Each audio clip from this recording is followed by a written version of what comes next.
Hello friend, এএমসিসিতে সকলকে স্বাগত।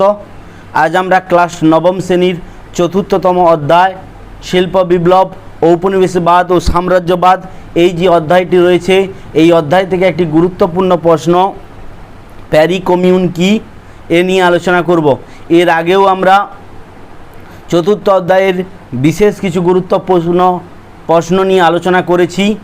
আজকের গুরুত্বপূর্ণ প্রশ্নটি হলো প্যারি কমিউন কি।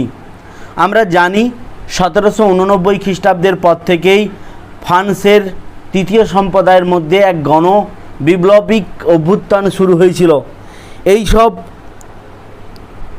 সম্প্রদায়ের মানুষরা তথা তৃতীয় সম্প্রদায়ের মানুষরা নিজেদেরকে ঐক্যবদ্ধ করে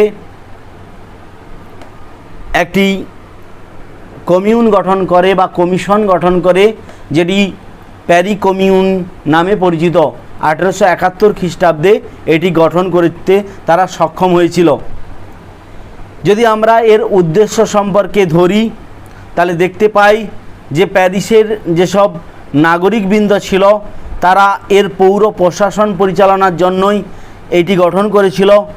প্যারিসের যেসব গৌরব মর্যাদা বৃদ্ধি কিভাবে ঘটবে সেগুলিকে ফিরিয়ে আনার জন্য এই কমিশন গঠিত হয়েছিল বা এই কমিউন গঠিত হয়েছিল। সমগ্র ফ্রান্সের উপর প্যারি কমিউনের যে একটা আধিপত্য ধীরে ধীরে এতটাই তীব্র হয়েছিল, মানে এটার কারণও হচ্ছে তৃতীয় সম্প্রদায়ের মানুষ ধীরে ধীরে এই কমিউনে যোগদান করতে শুরু করা। এই কমিউনটা একটা বিশাল মর্যাদা সম্পন্ন হয়ে যায়, ফলে সমগ্র ফ্রান্সের উপর এই প্যারি কমিউন আধিপত্য প্রতিষ্ঠা করে। এরপর এর যে নেক্সট পয়েন্ট আমরা দেখি জনতার অংশগ্রহণ। আমি একটু আগে বললাম যে প্যারি কমিউন আন্দোলনের সমস্ত মানুষ অর্থাৎ বিশেষ করে তৃতীয় সম্প্রদায়ের মানুষ যোগদান করায় কি হয়েছিল, এই আন্দোলনটি একটি দীর্ঘমেয়াদীতে পরিণত হয়েছিল বা এই কমিউনটি একটি বিশাল নেতৃত্বদাতা হিসাবে পরিণত হয়েছিল, যার নেতৃত্ব দানকারী ছিলেন কে, অগাস্ট ব্লাঙ্কি।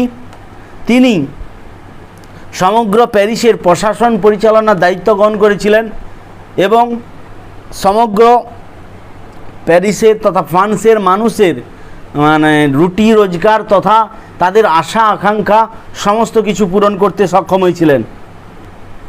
এরপর আমরা যে এর নেক্সট পয়েন্টটি দেখব সেটি হলো এর কাজ।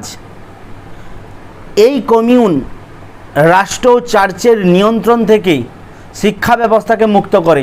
অর্থাৎ আমরা যদি দেখি এর আগের যে শিক্ষা ব্যবস্থা সেটি চার্চের দ্বারা নিয়ন্ত্রিত হতো, কিন্তু এই কমিউন রাষ্ট্র বা চার্চ এদের থেকে আলাদা হয়ে অর্থাৎ স্বাধীন হয়ে শিক্ষা ব্যবস্থাকে মুক্ত করে।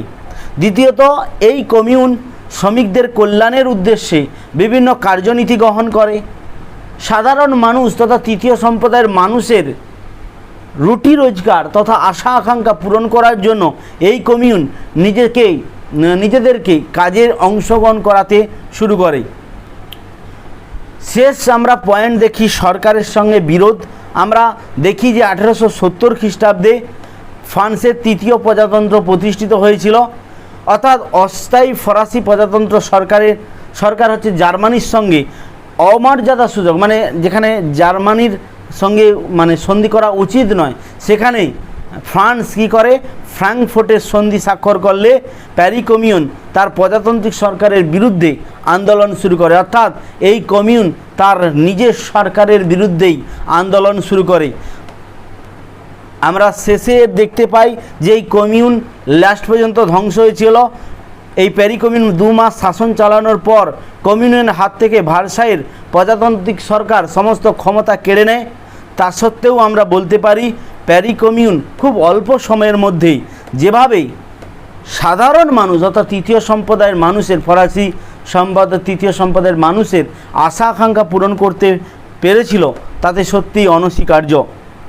তাই কার্ল মার্কস কী বলেছেন, সিভিল ওয়ার ফ্রান্স গ্রন্থে তিনি লিখেছেন, প্যারি কমিউন বিদ্রোহকে এক নতুন যুগের সূচনা বলে তিনি অভিভূত করতে চেয়েছেন।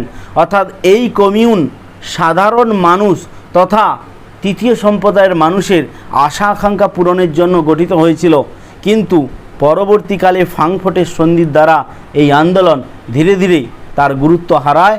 এবং শেষ পর্যন্ত ধ্বংসের পথে ত্বরান্বিত হয়। আশা করি তোমরা প্রশ্নের উত্তরটা ক্লিয়ারভাবে বুঝতে পেরে গেছো।